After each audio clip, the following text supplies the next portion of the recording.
Hello everybody and welcome back to our channel. It's been a while since I've posted a video and I will explain that here in a little bit. This is actually going to be a two-part video. The first one we'll just title Electrical Disaster, and the second part will be Plumbing Nightmare. So anyhow, whenever you start building a house in Belize, the first thing your contractor should do is apply to the PUC to have your electrical approved. And then once they have approved their electrical plans and they have done an inspection, Belize Electric DEL will come install your meter. So, but before we get to all that, we have our first sponsor of our YouTube channel. It is Flip Flop Shop Stewart. That's a flip-flop shop in Stewart, Florida. They carry your Olakais, they carry your reefs. If you need flip-flop shipped to Alaska, they'll ship them. You need them shipped to Antarctica, they'll ship them. You need them shipped to your grandmother in the nursing home in Port St. Lucie, you want to interrupt her bingo game, Flip-Flop Shops in Stewart will ship them there. So look them up on Google. You can hit the website button. It'll take you right to their Facebook page, and Kaylee will take real good care of you. So that's Flip-Flop Shops, Stewart, Florida. All right, so here we go. All right, so we're going to talk about the electrical problems that we've been having due to an electrician that I have no idea what he was thinking. So here we go. We had wires hanging out of the floor here, and we have rectified that and sent them to the appropriate breaker. These are just temporary power right here on the floor. This is going to be removed later today. So in our mechanical room, absolutely nothing was hooked up in here. We have run wires and we have put outlets in here. We now have the pool pump hooked up. We have a sub panel over here with the correct breakers in it, unlike what was in there earlier. We have a few outlets in here for me to charge up tools and, if I need a little bit of power for a drill or whatnot. So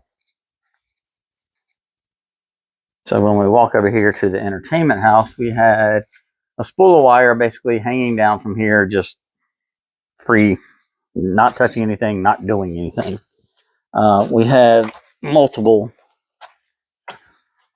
wires under here that we had to put in a couple boxes to tie everything together because these were lying on the ground.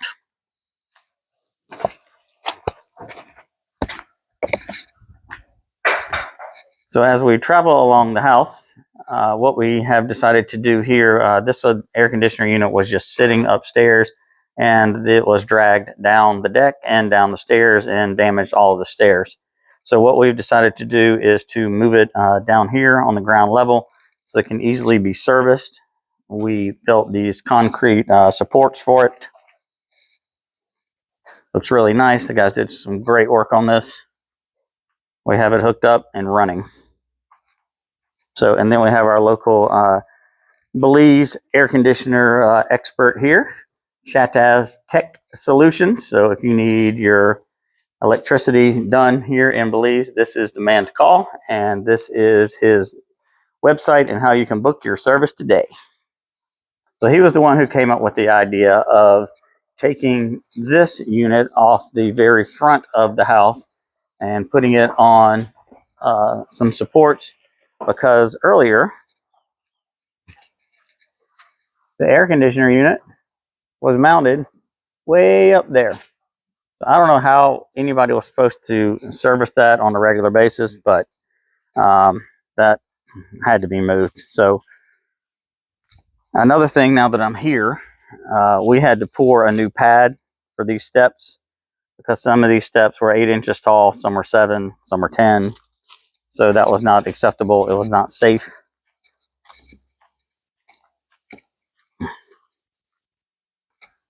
So along this railing right here, once I removed all these supports, this railing was so loose you could move it back and forth probably 6 to 8 inches either direction. So what we came up with was a solution to put 4x4s up to support the railing. We poured concrete pads, we anchored them into the pad, and then we through bolted them with 1/2 by 13 threaded rod. So this is not going to move.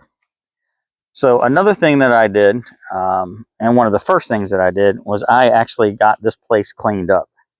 Yes, this was our outhouse, and that will be leaving later today. Here in the front yard, there was 4 feet of concrete. So I had to get a backhoe, a bobcat, a forklift, a 16-foot long trailer with about 8 guys to load everything up, and they worked for days and days to try to get this place cleaned up. This is where the outhouse was yesterday. Like I said, it's leaving today. And you will notice here, the bottom of the cocoa plums have absolutely no new growth at all. That's because they had wood stacked up about 4 feet high. So obviously that has been removed. Oh, and here is another new pad we had to pour. These steps were anywhere from 8 inches to 10.5 inches in height, which is dangerous and just lack of any kind of common sense. I don't know how you would want one step to be 8 inches, the next one to be 9, the next one to be 11, and so on and so forth. So another thing that I did was when we look at the mangroves here at the lagoon, these mangroves were full of food containers, full of plastic bottles, full of garbage of all sorts. So I cannot tell you how many 5-gallon buckets of trash I pulled out of here, because this leads right into the lagoon, which leads right into the Caribbean Sea, and littering in that is just not acceptable. Out here in the backyard, there was just concrete everywhere. I would say this concrete pad back here was 20 feet long and 12 feet wide. I have picked up with a magnet thousands and thousands and thousands of screws and nails, wire, all sorts of metal. So I don't want to know how much of my money was just lying here on the ground. So in 35 days, myself and the motley crew that I have assembled have gotten more done than the last crew got done in probably 3 to 4 months. So this is part of the air conditioner replacement program. As you can see, our air conditioner is way up there, and there was one way over here. So what we've done is we've put up scaffolding. We've done the smart thing, and we're going to relocate the air conditioners down here to a much more manageable level, because I am certainly not climbing all the way up there on a 25-foot ladder just to wash out the coils. And that is ridiculous. So we're going to take a quick jog, and I will explain the plumbing in part 2 of this video. But right now we're just focusing on this electrical disaster that we had our hands on. So I'm not going to bore you with the walk upstairs, but I'll be back in a sec. So as we continue along our journey through our entertainment house, this is the kind of things that we are finding. This was a wire in our ceiling, and it looks like somebody drove a screw through it. So that had to be replaced. We have working in here Mr. Max. He is from Santa Cruz. And there's Mr. Anselmo, who's from Maya Mopan. Max is, he can fix anything and do anything. And Anselmo never stops working. And I think they're trying to work me to death. Thank you, guys. We have yet to figure out why this outlet does not have power when the rest of the outlets in the entire house do. This is a GFI or GFCI, whatever, outlet that is wired backwards. We're left with piles of wire coming out here. And what do you not see in here? A light. Doesn't everybody need a light in their bathroom? So let's see, over here we have Mr. Roney from Silkgrass. And there's Mr. Larry from Maya Beach. He's our resident gringo who is our electrical expert, plumbing expert. If he can't figure it out, then it can't be done expert. This is another mess. We're trying to figure out what goes where. So let's continue our trek. Oh.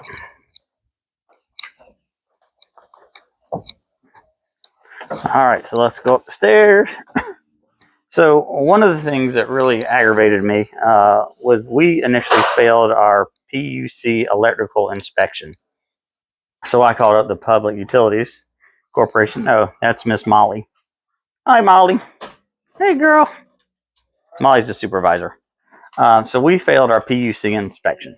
So I called him up and I said, what is the deal? Why did we fail?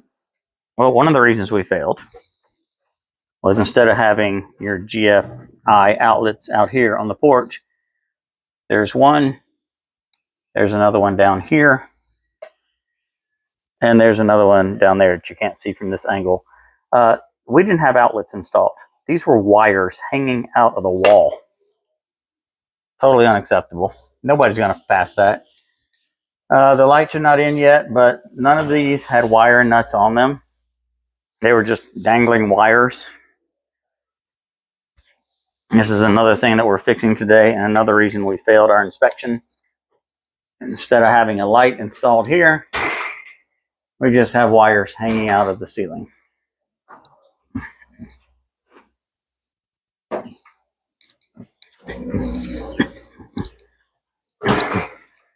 So another reason that we failed the inspection, I will show you here in a minute.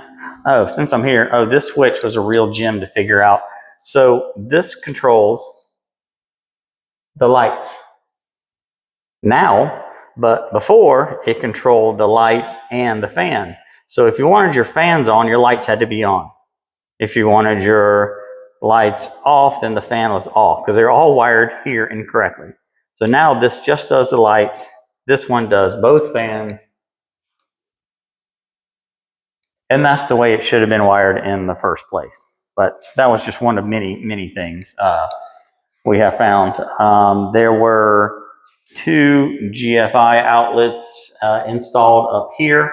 Both of them were wired backwards.